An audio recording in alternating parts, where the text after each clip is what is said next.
around various things which everyone's forgotten about, and eventually sort of completely takes over the entire world. But the internet was very limited. I don't know if was anyone here on the internet at that time, and before the web. Do you remember the internet before the web?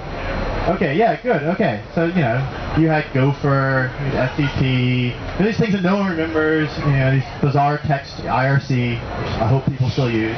But, I mean, just before the web, it was all, everything was very sectioned off. And each application had its own sort of name and domain, and its own sort of way of operating, and they were all very fragmented. And Tim Berners-Lee, who was an engineer working in Switzerland, he gets very frustrated with this, because he said, why can't I just link any information to any information whatsoever? I want a universal information space. And he writes his proposal to his boss. He said, yeah, I can make this thing, we'll call it the web. I'll do it in 1 year, let me do it half-time, in my spare time, just don't make me work too hard this year. His boss looks at the proposal, writes vague but interesting on it, and gives Tim a little bit of spare time to do it. And then Tim, you know, Tim was very frustrated. There was sort of argument with the rest of the internet people. Does anyone here know what the Internet Engineering Task Force is? So a lot of people probably critique the Occupy movement, sort of saying, well, you can't possibly make big decisions in general assemblies. You can't possibly make large decisions using consensus.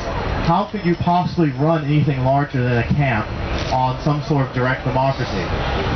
But in the reality of the matter, the internet's been running off of consensus since the 1970s. Because as the internet came to being in a very decentralized way, surrounded by many, many geeks who didn't really have, let's say, much background in classical political theory, the way that most kind of these people would normally work together is just arguing with each other over mailing lists, occasionally in person at conferences, and decisions were made on what was considered rough consensus or running code. And believe it or not, that's how they formed a sort of body called the Internet Engineering Task Force.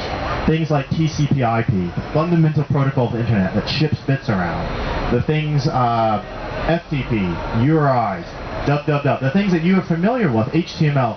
These all started from the Internet Engineering Task Force in these discussions on these mailing lists. And they kind of, people decide on them not by virtue of strict voting or with a massive hierarchical structure, but by rough consensus. And occasionally there's even face-to-face meetings, and the main way to do decisions face-to-face meetings, which we could introduce here at camp, is this process of humming, where everyone hums if they disagree or not. And people sort of gauge interest on a particular decision based on humming.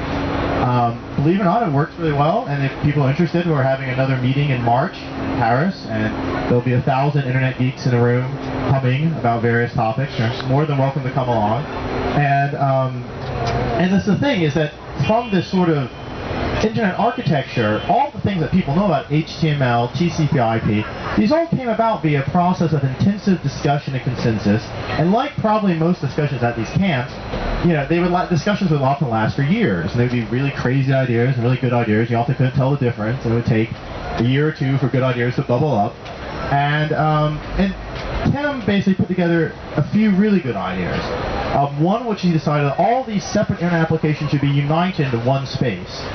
That was the web, and that's based off what he calls URLs.